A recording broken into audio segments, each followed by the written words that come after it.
What's going on, everybody? Mortem here, this time bringing you my review after 100% for Hell Is Us. I personally would describe it mostly as a third-person action-adventure, but it does certainly have some interesting mechanics with the way it approaches exploration, its puzzles, even combat to a certain degree, and we'll get into all of that, of course, but before we do, to get my usual stuff out of the way, I review games after 100% all the time to set me apart from other reviewers on the platform, and while that does include the achievements, it also includes a lot more than that. There's a link below to a video that covers everything I go over, and my Steam profile is public and linked below as well. To that end, a couple of other things to note. I did not receive a review key for this one. I did in fact pay for it. I covered a demo that they reached out and asked if I wanted to take a look at that I thought was really cool. Not a huge deal, however, it did obviously get me a little bit behind in terms of when this video is out, as this game launched in full a few days ago from the time this is releasing. But truth be told, that probably wound up working well for my schedule, because one of the first things you probably should be aware of when it comes to this game is that it has a lot of missable stuff, namely that if you advance the main story a little too quickly, or even leave one area a little too quickly without doing something first, that kind of thing. There is stuff that is missable here, but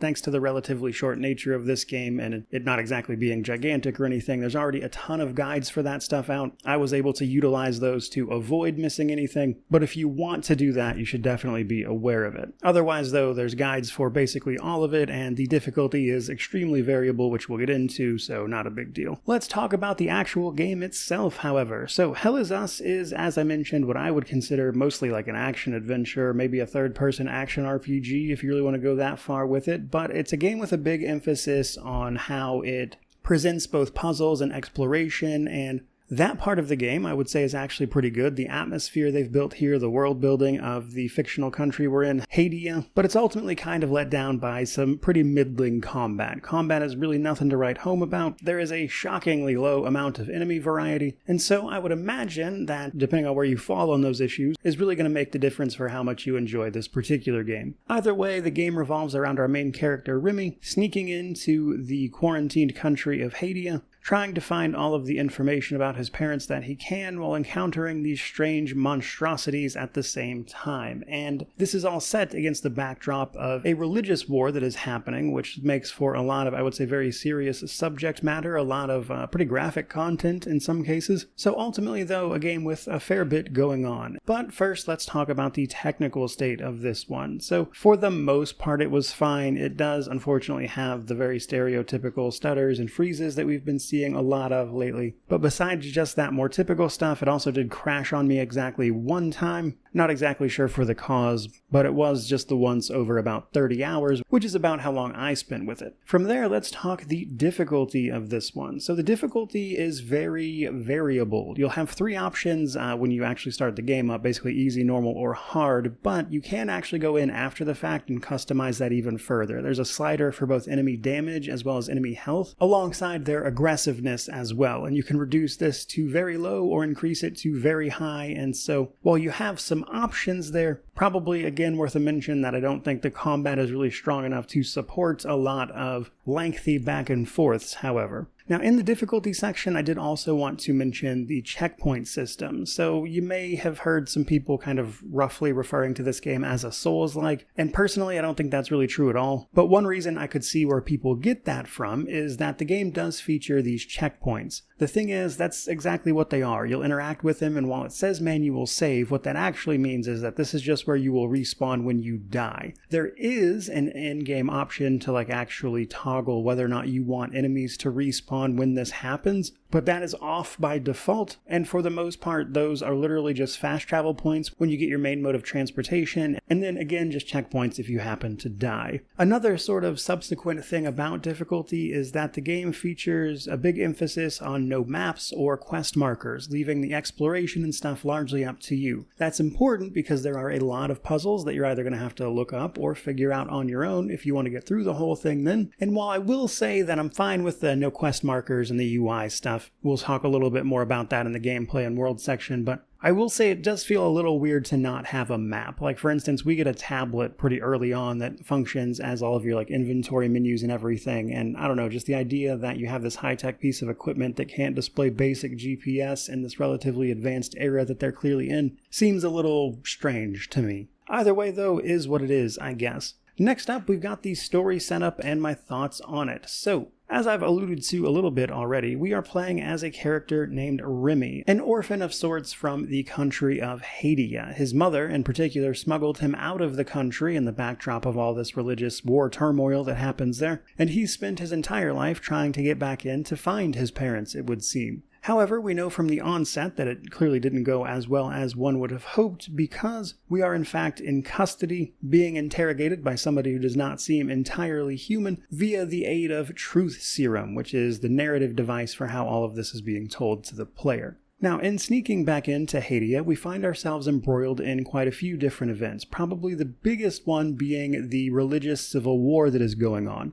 The people here have a pretty strange religion that they cling to, and much like Martin Luther and his theses, they had a person disrupt their own church in that way, and it was met with extreme violence, and there has been ongoing civil war between these two factions basically ever since, and it is some pretty brutal stuff that you'll see in the background of basically everything else going on. Now, to make matters worse, however, you quickly come to grips with the fact that there also appears to be some sort of supernatural force at play via the form of hollow walkers and their hazes. These odd enemies that are immune to normal weapons but are more than capable of killing en masse as they have been doing are being combated by strange warriors with strange weapons, known as limbic weapons, as it turns out, and these seem to be the only thing that can reliably hurt these creatures. You come into possession of them after you watch one of these warriors die, and then you can start taking the fight to these guys as you search for your parents and kind of learn about everything else going on in the background at the same time. Overall, I would say the story is pretty solid. The ending is a little rough. It ends incredibly abruptly. Most of the story is you chasing down some,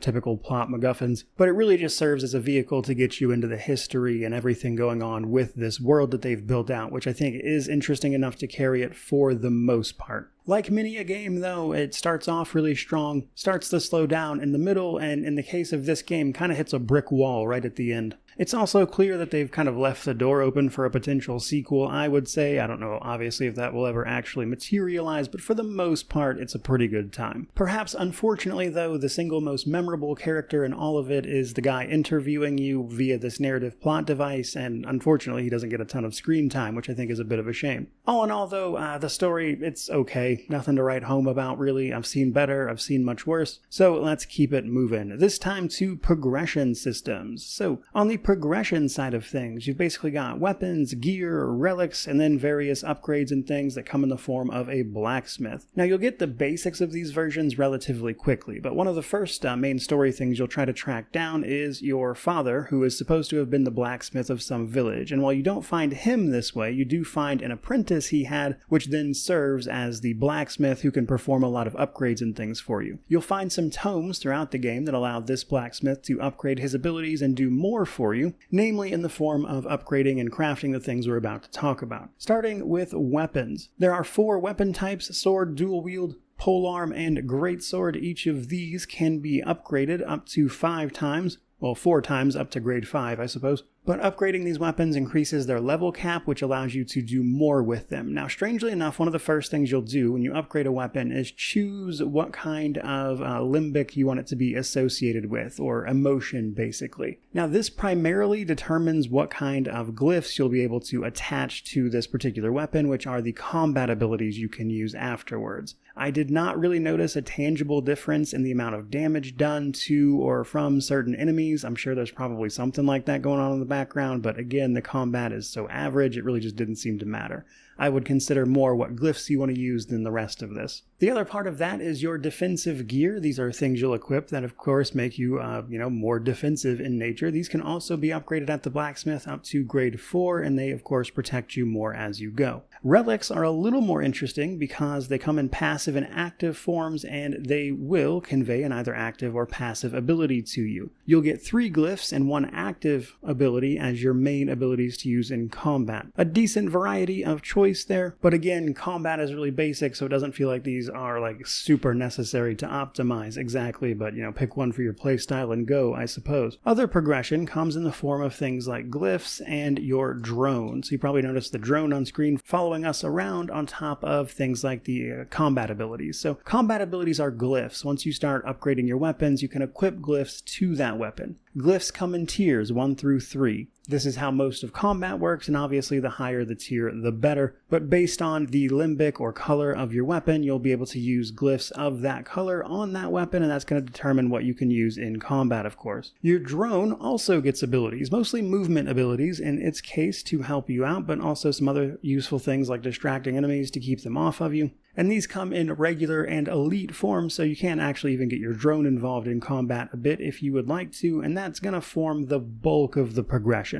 At least in terms of things like the various RPG systems at play, if you will. Moving on from there, we next up have the gameplay and world. Now, the primary goal of the first area you find yourself is to get access to an APC, an armored personnel carrier, that you are going to use to fast travel between these various places you'll find yourself in. Because this particular game utilizes a hub system. There are a variety of different locales you'll travel to and explore, and of course try to find everything out. Now, the catch there is, if you're trying to do everything, it is a lot of back and forth. You're going to be finding yourself going to and from these places frequently, and this is all mainly going to be in service of solving various puzzles, advancing the main story, and of course fighting off all of the enemies you're going to be running into. Now, in terms of what there actually is to do, there's some interesting stuff here. So we have the side quests. All of the side quests are basically known as good deeds. It's very important to mention that quite a few of these are actually on a timer of sorts. If you advance the story too far too fast, or leave that kind of thing, you can absolutely fail these. But basically, these involve running into people or things and finding ways you could potentially help the people that are struggling here, and of course, stepping in and doing so. Not doing so has the consequences of these people,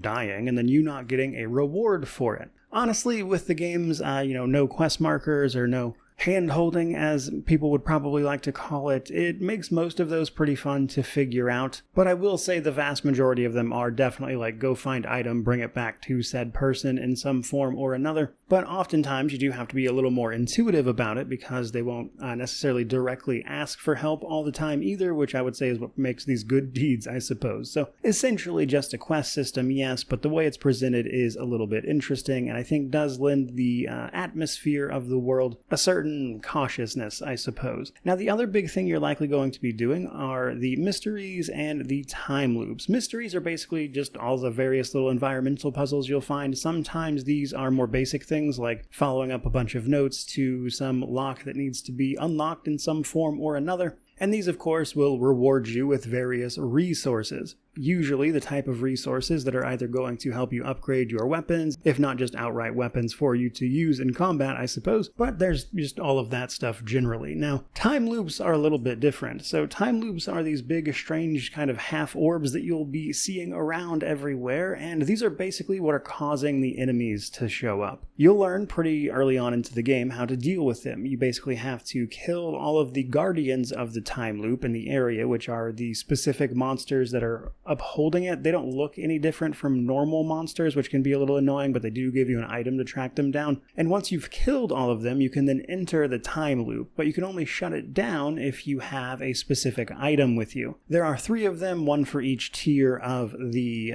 time loop that you have, but once you destroy a time loop, or all of them in an area at least, enemies will actually stop respawning, meaning that once you leave and come back, they will no longer show back up. And in fact, one of the more annoying achievements for this by far was chasing down all of the enemies that are left after you do this. Of my roughly 30 or so hours that it took to 100% this, a significant chunk of it, like 4 or 5 hours, was literally just running these monsters down. The worst part, of course, being the swamp, where they can pop up out of the water and you can't really see them until you walk directly up to them. That was frustrating, to be honest. Now, for closing time loops as well as performing good deeds, you'll meet another character relatively early on that will reward you for actually doing those things successfully, and this is a way for you to get like relics and upgrade materials. Now, in addition to being able to just fail good deeds outright, you'll also miss the reward from them because of this. Nonetheless, a few other things to get up to. So there's also research. Research is a great way to dig into the various lore and world that they've built out here. Basically, you'll find a bunch of strange items that once a woman woman in the story joins you as the sort of person running support in the APC while you're off smashing heads, she can perform research on this stuff for you, and in doing so, you'll earn two things: a big write-up of the history of the area, alongside the code to a vault door, which contains yet more things like relics and lore items to explain more of what's going on here. And while that stuff is all well and good from a very functional standpoint, I do want to emphasize that what I think this game does really well is how interesting all that stuff is to explore, the atmosphere of it. And while some of it is definitely coupled with some parts that are a little obtuse, like there's a part where you open a big door just to be met with another puzzle, and they even comment about how anticlimactic that was, and I was like, you're pushing it. So there is some stuff like that every once in a while that is honestly kind of annoying in some cases. But otherwise, a lot of those things I just mentioned will give you a front row seat to the horrors of this religious civil war that's going on, the back and forth mass killings, how the people who are still here trying to survive are struggling to adapt, and that is where I would say this game's strong point is, all of those things. And of course, you have to do all of that while, actually trying to navigate the world. And by the way, I just wanted to throw this out there. The Steam page describes this as no maps, no compass, no quest markers, but they literally give you a compass. I would actually say it's a pretty important item because of the way exploration works here, of course. But either way, exploration, the atmosphere of this place, the world that they built out, it's really fun to explore. I think it's the best part of the game, personally. Which brings us to the more average part of it, and that is combat. So combat is okay. It's not terrible. I've had worse combat systems to be sure, but combat in this game is, I would never call it fun, really. I was never looking forward to it. It's not super satisfying, and the reason for that is that you're using a relatively small pool of weapons to fight a very small pool of enemies, and the combat, after a couple hours, just doesn't really evolve or change much. And even against the relatively short backdrop of this game, as it's not a terribly long one, it still feels like it's just missing something. Ultimately though, 4 weapon types: swords, polearms, great swords, and dual wielding. As I've already mentioned, you can upgrade those to various types of limbic weapon, which will give you access to different kinds of glyphs, and those perform your various abilities in combat as you build up limbic energy to actually use them, which is basically just from, hitting and attacking in combat and everything. Now, we're going to be fighting hollow walkers and their hazes. There are 5 types of hollow walkers. They all look more or less the same because of the art style for them. Sometimes, however, they are possessed by what is called a haze. While a haze is active, you cannot kill the hollow walker. Hazes are these kind of strange geometrical cloudy things that will attack you with the hollow walkers at times. You have to kill those first,